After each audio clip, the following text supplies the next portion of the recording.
I'm Kristen Dahl. My pronouns are she, her, hers. My visual description is I am a late 40s white female with blonde hair. I am wearing a black shirt and tortoiseshell glasses. I will tell you that MetroNet has had a few issues in our area. So if there's a glitch, it's probably me, not you. Please take care of yourself however you need to. Eat, drink, fidget, doodle, keep your camera off or on. You are welcome and encouraged to interact using chat, emojis, or other reactions. Our goals for today are to talk about a trauma-responsive universal design framework that benefits all individuals and creates trauma-responsive workplaces for employees. We'll discuss ways to promote those workplaces to retain and promote ways to be trauma-responsive employers. So let's just do a quick review of what trauma is. To have an understanding of why we need to be trauma informed, we need to understand what trauma is and how it affects us, our employees, customers, and workplaces. There is no universal definition of trauma. The definition I've put up here is from SAMHSA on individual trauma. And SAMHSA defines it: individual trauma results from an event, series of events, or set of circumstances that is experienced by an individual as physically or emotionally harmful or life-threatening, and that has lasting adverse effects on the individual's functioning and mental, social, emotional, or spiritual well-being. So pretty broad definition there.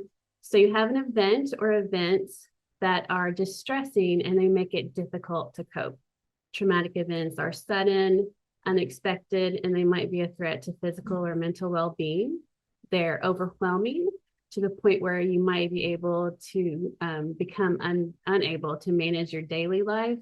And they're subjective. So what might be a trauma for me might not be a trauma for you. A really common example of that is loud noises.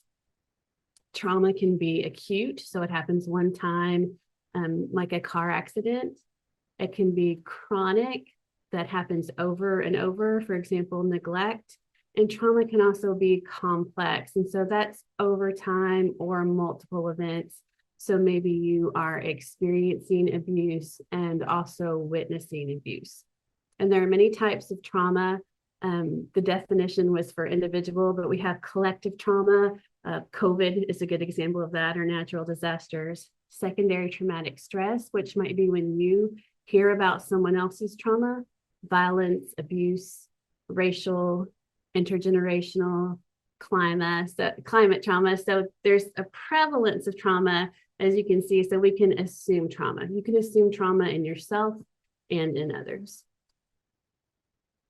And what about workplace stress? So the role of trauma in workplace stress is that trauma causes stress, and then prolonged stress may lead to other problems, and that might include depression, anxiety, post-traumatic stress disorder, PTSD, and or burnout. According to the Surgeon General's Framework for Workplace Mental Health and Well-Being, which is a really great resource that Kimberly is going to share a link to, 76% of US workers reported at least one symptom of a mental health condition. 84% said workplace conditions had contributed to at least one mental health challenge, and 81% reported looking for a workplace that supported their mental health. And in February 2023, a survey of the Harvard Business Review audience said 82% of respondents say workplace stress is a problem in their organization, and more than half say that workplace stress is hurting employee engagement and contributing to employee turnover. A quote from this research states, "When you're asking what causes the greatest amount of stress in the workplace or what can ease it, it is your relationship with your manager by far." When there's not relief from this constant stress, it becomes chronic and it changes our brain and the way that our brain can function. And that's what you hear fight, flight, freeze, and sometimes you hear now fawn or flop. If the body is continually stressed, it becomes fatigued, and mental and physical illness can result. So what about the role of burnout? Both trauma and burnout involve being chronically stressed. Burnout is work-related and trauma is much broader. But by using trauma-informed practices, you can benefit employees experiencing either or both. Burnout is a state of complete mental, physical, and emotional exhaustion. It's when it becomes really difficult to engage in activities and work that normally you would find meaningful. So you no longer care about the things that are important to you. There are three elements of burnout: emotional exhaustion, and that's when your energy is depleted; cynicism, so your work becomes depersonalized and you might interpret things that aren't negative as negative; and then feelings of professional inadequacy. It doesn't mean you are inadequate. It just means that you're having these feelings like you're no longer able to do your job. You don't feel like you have accomplishment. You feel ineffective. These three elements can be separate. So you can have just the exhaustion, or you could have just the cynicism, but they're progressive. So a lot of times with burnout, people don't realize that they are experiencing burnout until they're pretty far into it. And in our society, burnout is acceptable. Work, work, work is often the goal. And that can be a risk factor for depression, substance use, and even suicide. And workplace burnout can be contagious. So once someone is experiencing burnout and they start having these feelings, it can spread its effect to an entire workplace. It's kind of the switch from doing your bare minimum, from your best to your bare minimum. And a really good example is last year when we had the Great Resignation, people weren't satisfied with their work environment or their work-life balance, so they left their jobs. So if you want to share in chat some trauma responses you have experienced or you have seen in your workplace, if you'll start sharing those, I'm going to go ahead and then we'll look at them in chat. So trauma is an experience that makes it really difficult to cope, disrupts our coping mechanisms, and makes us feel powerless and disconnected. But what we need to remember is that trauma is a normal reaction to abnormal events. We get stuck and we can't complete the trauma cycle. So we are continually hyper aroused, and it begins to affect our daily life. It can be really personalized and really different. So Kimberly put workers afraid to return to the office after COVID. Yeah, that is a trauma response. And some of the ones that, as you're thinking about them and sharing them, that you might think about, if you think about fight, flight, or freeze, what do you think? So in flight, you often see anxiety, rumination. So kind of living this over and over again. Flight, absenteeism, they're fleeing. Someone put nightmares, yeah. And so for fight, you might see anger, outbursts, bullying. For freeze, you might see people who feel stuck, or they're kind of shut down and dissociate. Brain fog is another really common one with freeze. I've seen clients with anxiety, depression, and those are the two most common. People afraid to work, which extends to fear in the community, like grocery. Yes. Freeze, feeling stuck. Oh, we said that one. And fawn. So this new one, we've kind of added fawn and flop sometimes. So fawn is the people who don't have any boundaries. So they're really overwhelmed and they want to please everybody all the time. And they just can't stick to any boundaries at all. And you see that in your workplaces, I'm sure. Other things would be flashbacks, minimizing, loss of focus, substance use. That's often a trauma response, using a substance, drinking, overeating, headaches. There's just a lot of trauma responses out there. So what are trauma-informed workplace practices? Well, we've already done several today in our virtual meeting. They might look different virtually or physical, but we communicated our start time. We said whether it would be recorded or not to let you know it was happening. We shared our goals. We gave you visual descriptions so that you would have information and be more comfortable. We invited you to take care of yourself however you needed to, or take breaks. So that encouraged you to prioritize your well-being and the expectation that you could and would care for yourself. I told you I might have Wi-Fi issues, so I was transparent about my environment. We went over housekeeping, to identify roles and functions. So maybe in a physical environment, you would point out bathrooms and exits. I said, have your camera off or on. So you had a choice in how you took in information. And using chat or emojis as a way to communicate. So for your comfort level, your voice will be heard or unheard based on your comfort level. You can't do all of these in all environments, but you can customize pieces and offer choices. So we're creating environments that support the health and well-being of the workforce by training staff to be trauma informed. And that could be through psychological first aid or QPR, which are often free trainings. Understanding the impact of trauma on the lives of employees. And again, we're assuming that everyone has trauma. And so when we're trying to understand that, is this person's behavior related to abuse or violence? Is my behavior hurtful or insensitive to the needs of a trauma survivor? So we're shining the spotlight on trauma. We're recognizing that everyone has it. Being trauma informed is not asking what's wrong with you, but what happened to you. And so we're using a universal design lens, and there's a link to UD in the Workplace checklist that Kimberly is going to share, and it's in the resources. So we create trauma-informed workplaces through a universal design framework, and there are 7 principles that we're not going to go over them today, but we're going to hit a couple of highlights. And one is equitable use. So universal design is the design of products and environments to be usable by all people to the greatest extent possible without the need for adaptation or specialized design. And one of the principles is equitable use, and that is the design appeals to all people and doesn't promote favoring one over another. And an example of that would be a ramp that is only found at the back entrance while everyone else is going in the front entrance. That is not equitable, but to make it equitable, you could put a ramp at all entrances. Another principle is flexibility in use.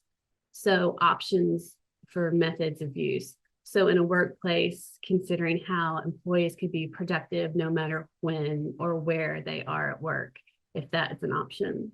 And then one more is tolerance for design, tolerance for error, so that a design will minimize and warn of hazards or errors. So this includes physical environment, for example, contrasting colors on floors where there's an intersection or a step off area. Or it could also be things like using clear and concise language to share expectations. Using UD means that workplaces take into account a broad range of your employees' abilities, ages, learning style, culture, and trauma responses. And it means that communications are usable by a majority of employees, if that's providing large print handouts, digital options, verbal explanations to ensure that opportunities are inclusive for employees. So example in the physical environment might be like a comfortable table height for everyone, a hybrid schedule, and customizing workspaces for people's choice if that's possible. Adopting a universal design approach can benefit all staff and improve overall productivity and mental wellness. And here are some considerations for a universally designed trauma-informed workplace. We'll start with self-regulation, self-assessment, and reflection. So effective self-regulation skills are beneficial to helping employees with trauma experiences. And to build these skills, employees can engage in self-assessment and reflection, and employers can help employees regulate their emotional responses by assisting them. And most of this is in mindfulness activities. So learning to mentally scan your body, to be present in the moment, to use grounding exercises. Those can also help people focus and build empathy. And I want to point out grounding exercises because they are so useful, and there's so much evidence for how useful they are, and they can be so quick. So if you have someone who's experiencing a trauma response, we know you've heard, take a breath, but there are other ways to ground someone. Breathing exercises are great, but putting your hands in water counting, maybe counting backwards, looking at colors and naming those colors just to focus that person back in the moment. There are lots of grounding exercises and they work really well. And then one of the most common ways currently that organizations are managing workplace stress is by offering tools or apps aimed at preventing or reducing stress, or that offer some kind of incentive or reimbursement for wellness activities. So if you have something that you are, okay, tapping, yeah, tapping is another really great grounding exercise. If you have an app that your workplace uses or something that you're doing for wellness activity, if you want to share that in chat, we might be able to make a little list here. I use the Headspace app, and then I host a virtual wellness hour once a month. So feel free to share in chat what you're doing. And yes, tapping is a great one, particularly with males seem to respond really well with tapping.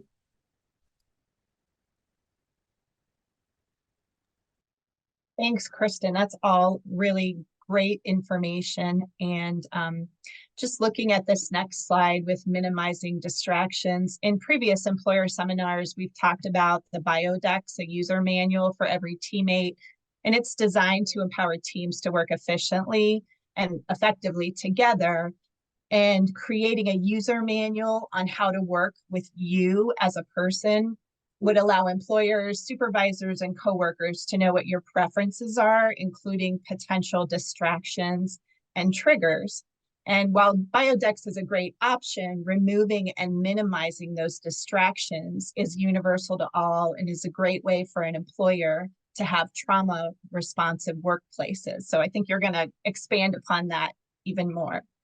Yeah, definitely. That's some great ideas. And when considering how to minimize distractions, I was just going to add that it's important to the design of the environment to reduce sensory overload. That one's a really common problem that people have challenges with, especially people with substance use, those with PTSD or ADHD that may be overstimulated in sensory environments. Creating an atmosphere that minimizes that sensory overload can be accomplished by things like lowering the noise level, having some white noise, using neutral colors, kind of avoiding that fluorescent light humming. So your workplace may have limited options, but you may be able to customize some of these options or even offer things that are time limited, like you can wear your noise canceling headphones during lunch. Someone put in chat, I use doodling while in meetings and keep my camera off to focus on content. Yeah, those are great ways to minimize distractions. I am a doodler as well. Using visuals for presenting information, so printed or electronic materials, large, easy to read fonts, bulleted lists, using infographics. Visual supports are for everyone. They increase accessibility for everyone and help individuals stay focused on tasks, manage their time, and they offer reminders of upcoming transitions, which a lot of people find really difficult. And there are lots of places now to find free visuals.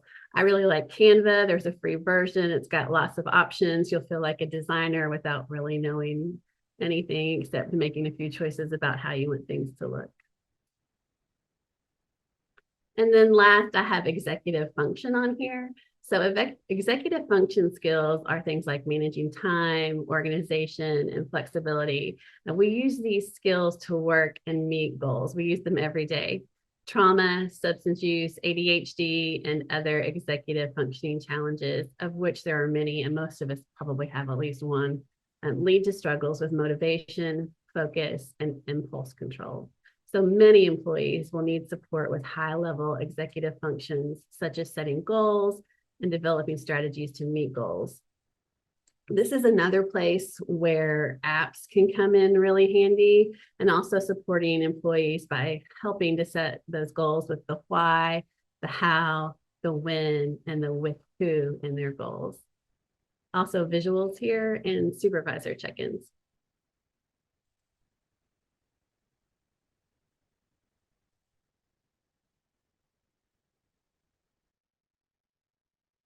So on this next slide, I just wanted to share an example of a previous work situation where some team members wanted to have a team building event around a dinner cruise on a boat, and we're discussing it in a large group. And following the discussion, one of the employees who I supervised said she was terrified of boats because she was involved in an accident on a ferry as a child and wouldn't be able to attend. So, Kristen, in this circumstance, how can employers navigate these situations so that all employees feel safe, empowered, and valued? So the best way is what we've talked about, right? To offer options, voice, and choice. Is there some place else that she can be and still be able to attend? Or is there something that makes her feel safe on this boat? Like, what are her circumstances and what are the accommodations for reaching her? So SAMHSA has 4 R's of a trauma-informed workforce, realizing the widespread impact of trauma. Again, we're assuming trauma and understanding the potential paths for recovery. So has she begun her recovery? And if not, how can we as employers help with her recovery? Recognizing the signs and symptoms of trauma, which we've already listed a lot of these, but things that you could do at work are screening and assessment. So employees know their own trauma responses and trauma symptoms, and promoting employee assistance programs and supervision practices that are aware of trauma. Respond by integrating knowledge about trauma into policies, procedures, and practices.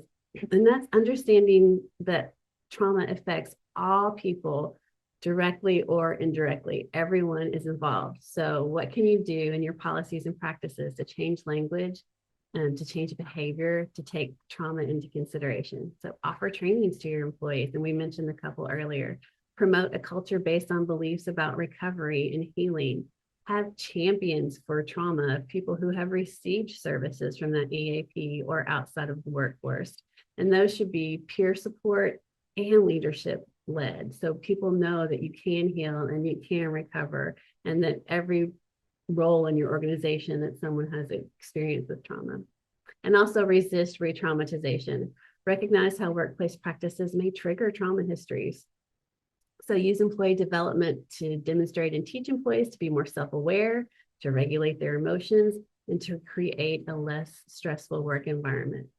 Employee assistance programs are underused because employees don't feel it's confidential. They think there's a stigma, or they think they don't have permission to do it without telling someone, or they don't know they exist. So promote those EAPs, because people respond really well to their employee assistance programs when they use them and know that they exist.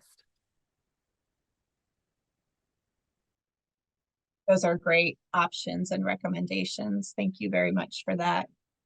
So we have talked about retains inclusive job descriptions and really aligned with some of the suggestions on this slide. Retain can support and promote a trauma responsive workplace by helping employers ensure they have an inclusive job description. Our senior job analyst, Michelle Lauer, often guides employers in this process to ensure that there's clarity in the job description, that there's appropriate use of acronyms, as well as the definition when acronyms are used, and avoiding jargon in the job description process. So just to kind of highlight our inclusive job descriptions, they also promote a trauma responsive workplace as we assess and identify any environmental situations that allow applicants as well as current employees to be informed of potential trauma that may result from loud noises, flashing lights, maybe even extreme temperatures, or other situations in the workplace that may be traumatic for an individual worker. They can then make an informed decision about the position or determine a plan to be able to work within that environment. And for example, one employee that we worked with was able to wear noise canceling earbuds to be able to avoid those loud noises. And that's going to be on a case-by-case basis based on the individual worker as well as what the workplace and industry allows, but there are often a lot of options available. So I'm going to turn it back over to you, Kristen, to elaborate on that as well. Those are great. Thanks for sharing. And it sounds, I love the avoid jargon one. I think that jargon is overused and it really intimidates people. And then a lot of others to make your physical environment feel safe. physically and psychologically. And so the goal is to build trust with staff in the workplace. And what you said, plus maybe allowing employees to stand and stretch. If somebody comes into a meeting agitated or into the workplace agitated, don't ignore it. Ask if they need to talk or take a short walk. Don't pretend that nothing's happening. And if you don't know the answer, say, I don't know the answer, and I'll follow up. If you offend someone, apologize. We're all learning. So being transparent with information. So what we're ultimately doing is allowing survivors to feel seen, valued, and cared for.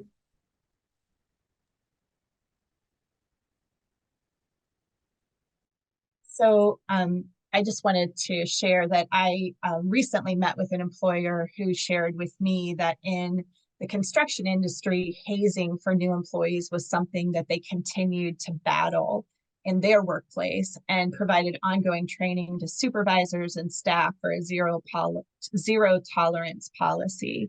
And I see the bullet on this slide about promoting respectful interactions among staff and providing education and training and trauma-informed practices. And that really speaks to ways that an employer can combat inappropriate industry barriers, such as this example of hazing.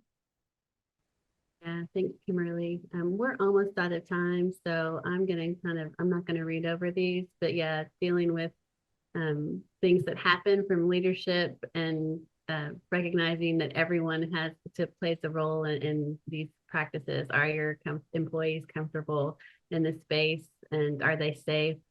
Do you celebrate one another? Can they express their thoughts? And do they have a clear path towards advancement? And then also just in your environment, consider space, access to doors, seating, temperature, outside distractions are just really important in treating trauma and in people's environments being comfortable. And then my last slide to bring it all together is just pick a workplace unit, your coworkers, your friends, at least 2 people, and apply these principles when you have a chance. What is one change that you could make that would benefit your entire group? And think of it as the sky being the limit. Like if you could do anything, include the who and the what and why it's a good choice for your group. Think about choice, preference, accessibility, barriers, inclusion, and belonging. And just pick one thing to start with, because we can all add one small thing that will really make a big difference. Thanks, Kimberly. Thank you so much, Kristen. And Jeff said, thanks for this presentation. Great book, Retrauma, The Body Keeps Score. He put that in the chat.